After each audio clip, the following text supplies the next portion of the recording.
We can't have a Super Bowl parade in this country without a shooting? And you know, and now it's always the same thing. Every time there's a shooting, every identity group is like, please, hope it's not one of us. Even trans people were like, I hope this guy has a dick. We don't know who did this shooting, by the way, the Super Bowl shooting. We have some idea. What?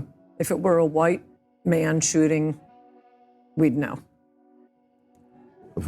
Well, we don't know. But they haven't. That's how we know it's not a white man, I can tell you that. Well, we're back again with Bill Maher. Now, is Ann Coulter going to make Van Jones cry again? Hey fam, welcome and welcome back to One and Done. Now, I've seen more Bill Maher over the last couple of weeks than I have in my lifetime. And when I saw that Van Jones and Ann Coulter were going to be on the same panel, I thought, now there's going to be some fireworks. Someone's going to get their feelings hurt. So stick around and find out. They're going to discuss the Super Bowl shooting, some horrific crime statistics that you won't believe. They're going to discuss what programs they can implement to help, discuss family structures, and also Larry Elder's going to drop in with a little bit of knowledge here and there. Let's get into it. Roll the tape. We don't know who did this shooting, by the way, the Super Bowl shooting. We have some idea. What? If it were a white man shooting, we'd know. Well, we don't know. But they haven't. That's how we know it's not a white man, I can tell you that much. But you think they were repressing that reporting? They wouldn't tell us about the transgender woman that shot up the Christian school for what, like a year? San Bernardino out here. Remember the crazy terrorist Muslims? That's when I first noticed, they're not telling us who it is. It's not a white male. The longer they go without telling you, it's not a white male. Okay, well, for this one, for right now, as of Friday night, February 16th.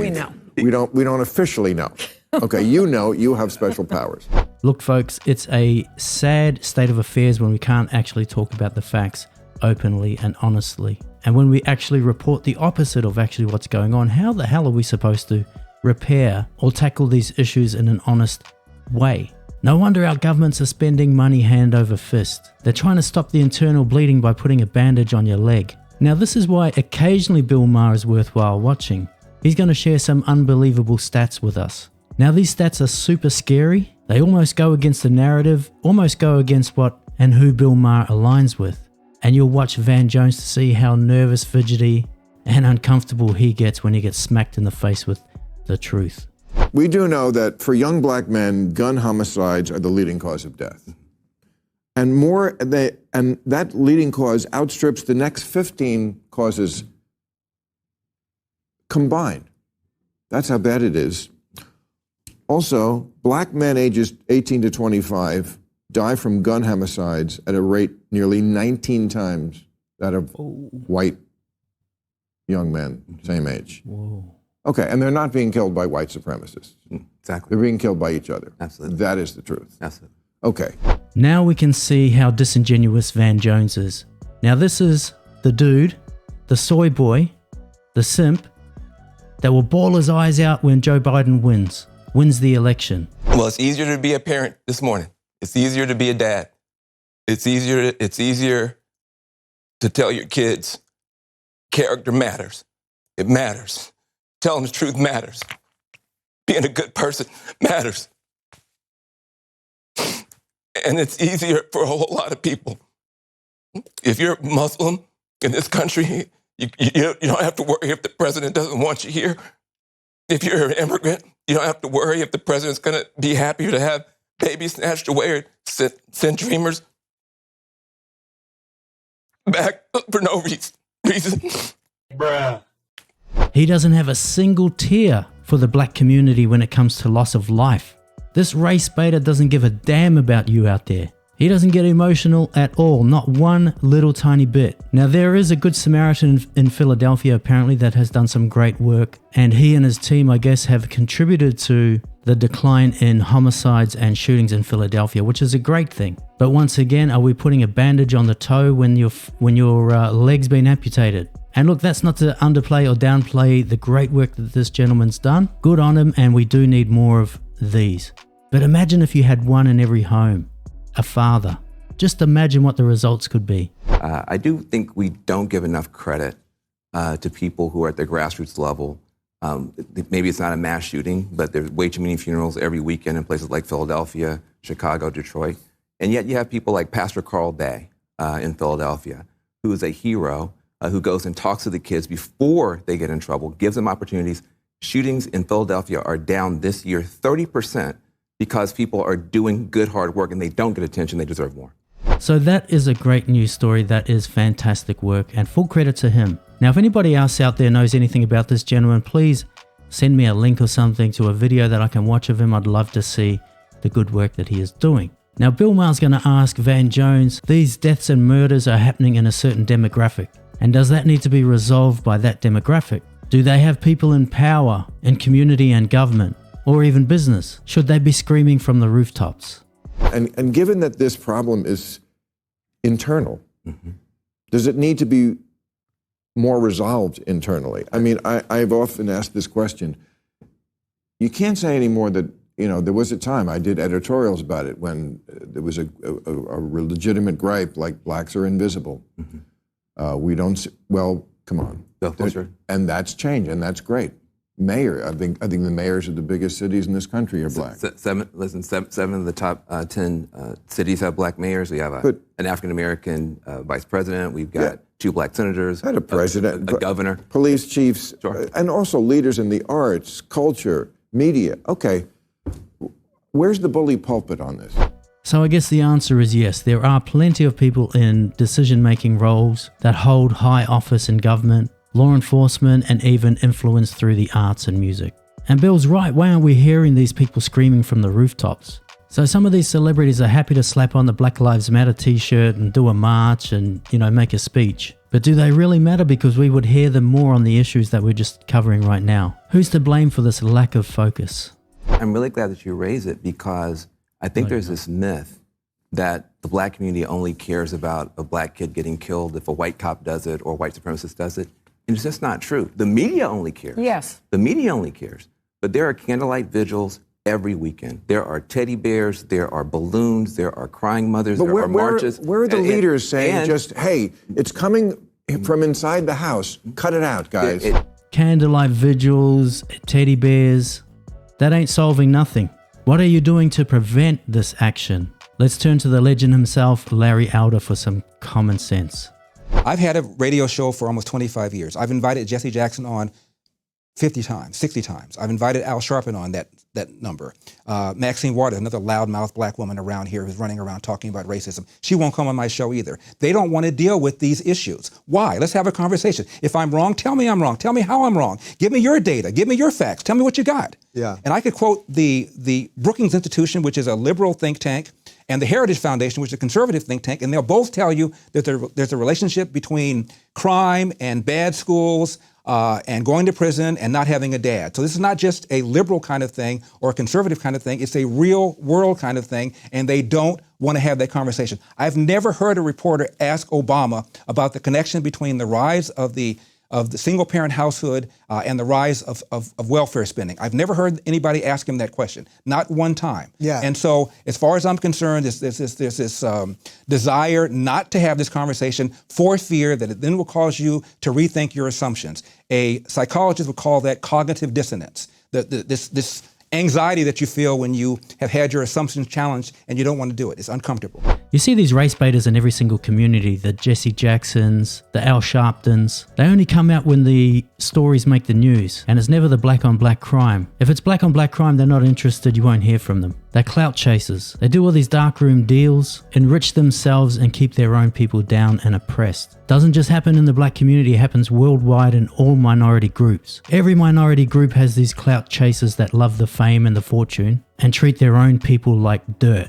And none of them will come on with someone like Larry Elder because they'll get fried, toasted, slip and get slapped. Their arguments are all based on emotional arguments. They are not based on fact. And when they're presented with facts, their arguments fall to pieces. That's why they don't want to be exposed. But Van Jones doesn't want individuals to take responsibility like mothers and fathers. He wants to put that onus and responsibility on other people.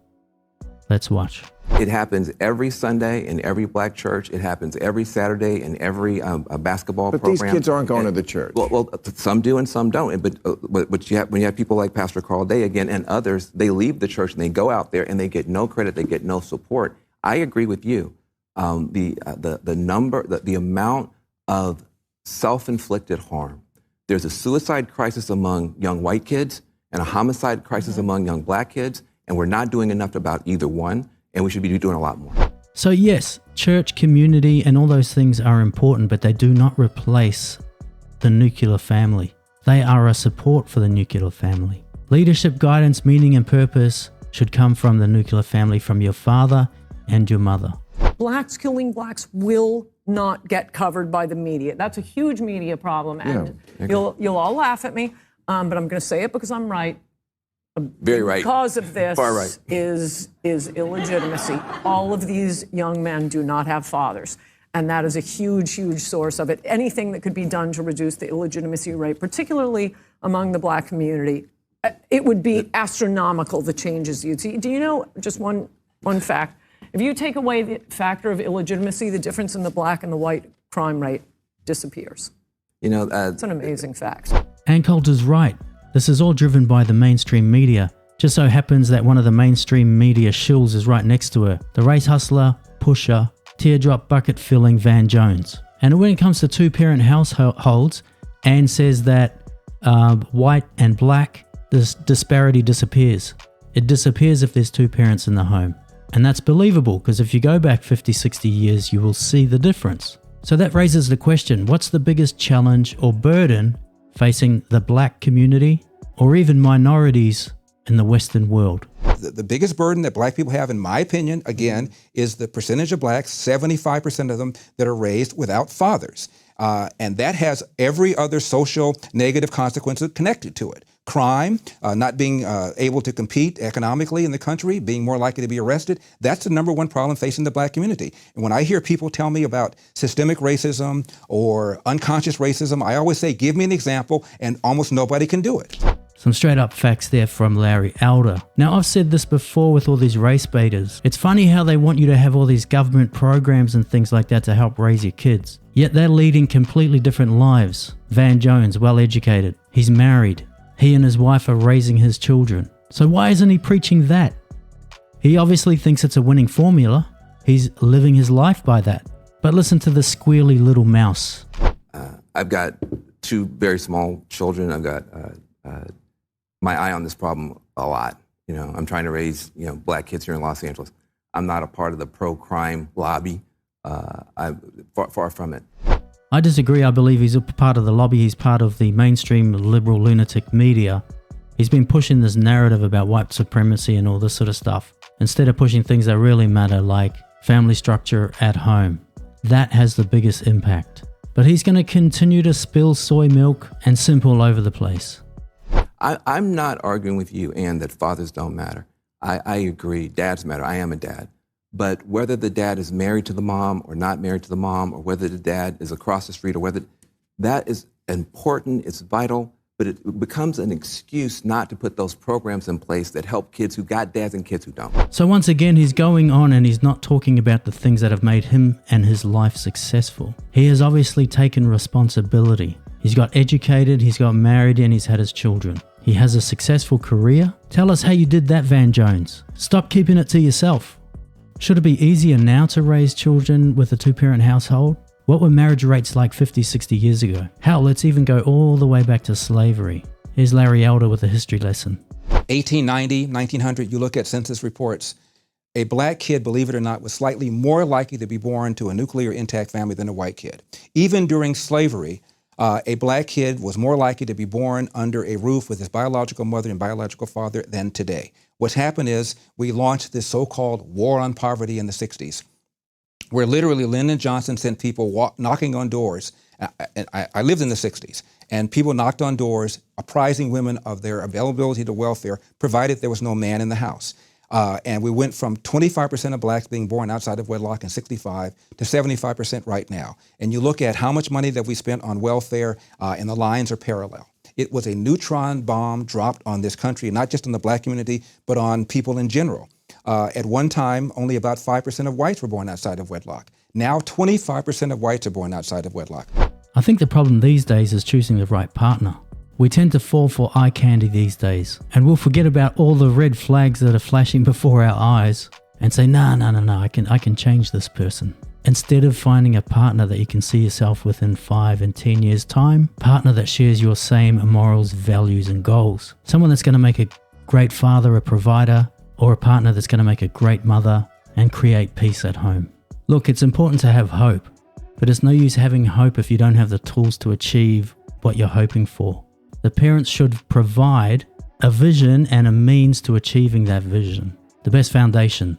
But I don't want to blame, honestly, single black moms who right now are going to their second job, trying to put food on the table and say it's their fault that these kids are doing what they're doing. It is, if you do the work, it just turns out that some of the stuff is a lot more simple. When a kid has a shot and has some hope and has some opportunity, they act better than when they don't. And if we do choose the right partner, that's fantastic. And if we choose the wrong partner, that is on us. Yes, that is our fault. Because I guarantee you there would have been red flags there that we just ignored. But Van Jones is going to want you to keep ignoring those red flags because he doesn't want to fix the problem. It is the #1 problem in this country, and what we've done, in my opinion, is we've economically incentivized women to marry the government, and we've allowed men to abandon their financial and moral responsibility. And now we have this. So there we have it, folks. How can we improve? How can we get better? Can we start with speaking open and honest and speaking truth? Can we talk openly about statistics? Best practices get best results. How are some minorities super successful and other minorities unsuccessful? Maybe unsuccessful is not the right word, maybe less successful. I think a lot of the times it's us taking the wrong information and taking the word of others without finding out for ourselves. Why does the media name some shooters and not others? Why do we exaggerate some statistics and not the truthful statistics? Why do we have to hide them? Who are we trying to protect? Who are we trying to help improve? And our friend Bill Maher, he's like a broken clock. He's right at least twice a day. And credit to him for pumping out those statistics, even though his audience is mainly lefties. When you see some of these horrific, or hear some of these horrific statistics like black young men are 19 times more likely to be killed and die at the hands of another black man, that is scary. And I bet you people in these communities, they really want security. They really want safety. And the media is definitely not helping. Don't forget to leave your comments and I will get in there and respond as I normally do. If you want to help a brother out, help us get to the 1,000 sub club, don't forget to like, share, subscribe, ring the notification bell, and I'll catch you in the next video.